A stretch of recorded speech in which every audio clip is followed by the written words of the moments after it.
listening to Lori's act. I used to go out with her. I think she owes me $400. It's nice to be in Asheville. I love Asheville. It's one of those great cities like Boulder, Colorado, or Austin, Texas that tries really hard to pretend that it's not in the state that it is. It's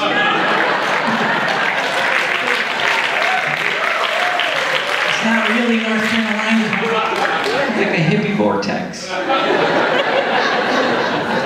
I walked around today. Here's what I gather about Asheville. A good place for a secondhand clothing boutique, bad place for a barber shop or a brassiere store. Those are my...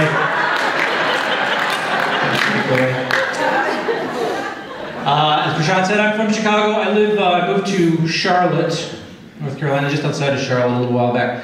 No culture shock whatsoever.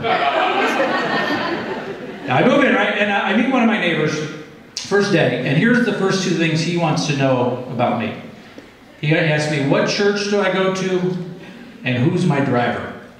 I have no clue. You know what he's talking about. NASCAR. Yeah, who's your driver? Right, home in NASCAR. Now bear in mind, I had just moved in, so I was not yet hip to what a fascinating sport NASCAR is.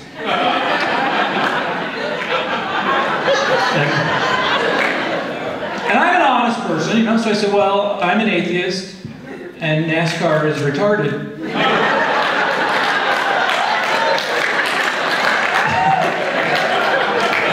The funny part was the look on his face while he tried to decide which of those things to hate me for.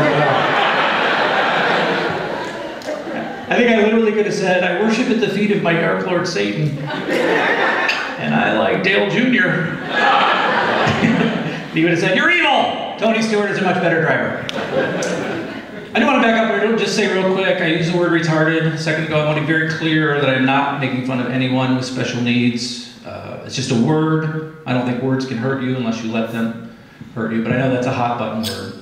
A lot of people get upset about it. I do find it ironic that the people who seem to get most upset about that word are chinks and Polacks. So I want to be clear.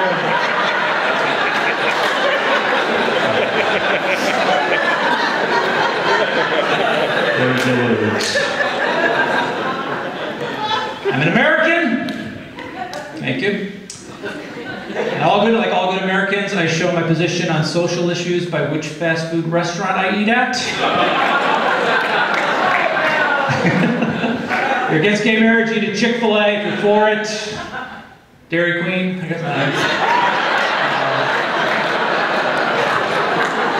Fuddruckers, that sounds pretty good.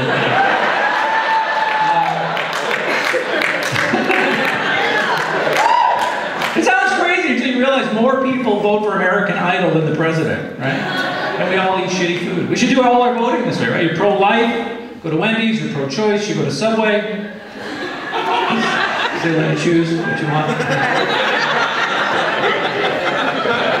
You're in favor of cutting taxes on the richest 1% while undermining the social contract of the middle class. You're a Republican and you can eat wherever the fuck you want.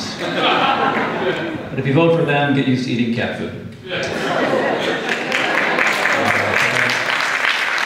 funny, but with a clap. All right. I actually think the gay community handled that situation wrong. Here's what I think they should have done about the Chick-fil-A thing. And I know they do look to me for advice. Instead of boycotting or protesting, they should go there. Every gay person in the country, breakfast, lunch, and they should go there in droves, or flocks, or whatever the word for large numbers of gay people. It is. Right? Keep going there until Chick-fil-A is known as the gayest fucking place on the planet. The drive-thru should just be a line of Miatas and Mini Coopers. Young men who haven't come to grips with their secret sexual fantasies wouldn't go there because it's for fags.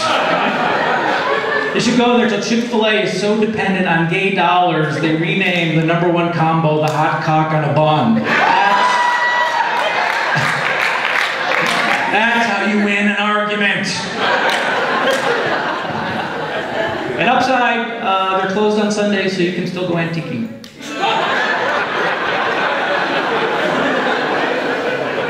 It's crazy that it's still an argument, right? Same-sex marriage undermines traditional marriage. Which they may have a point, because if women find out that men can actually be in a committed, long-term, monogamous relationship, they're all in trouble. They throw the Bible at you. I don't know why we're in the 21st century we care about a 2,000-year-old book written by people who didn't know how to make paper.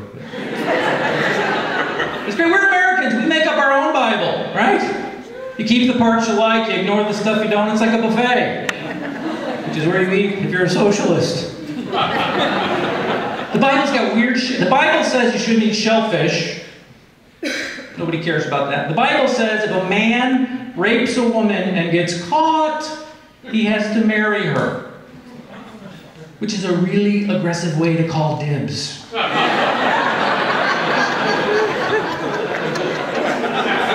don't know what's in there. I have an 11-year-old son. I ask this all the time. Do you think you should spank your children? Do you think you should? Yes. People get very excited about the privilege of beating the shit out of their offspring, don't they? Of course you should hit them. How else are you going to teach him to respect other people? Unless you hit him. The Bible says, spare the rod and spoil the child. It's not in the Bible. It's from a poem written in the 1600s. That's true. Yeah, but I hear that, and I hear spare the rod and spoil the child. How can they hear the opposite? If you spare the rod. Right? And then I figured it out. And here, folks, once you know this, the Bible suddenly makes perfect sense. And here it is. The Bible is sarcastic.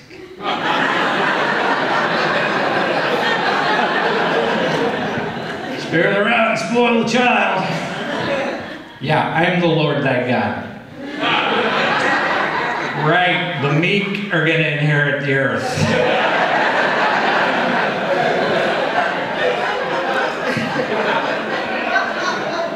So I'm married, very happily married, and here's why we're separated.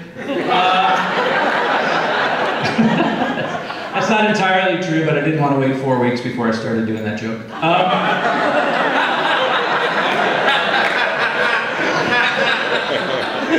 Here's what I've learned about women after 13 years of marriage. They are not men. That's it. That's all I know.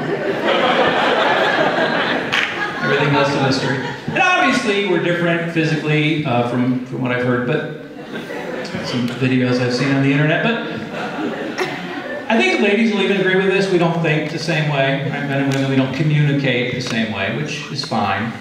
But I'll give you my example. Here is a disagreement between two men, and then the same disagreement between a woman and a man. Two men. First guy will say something like, I don't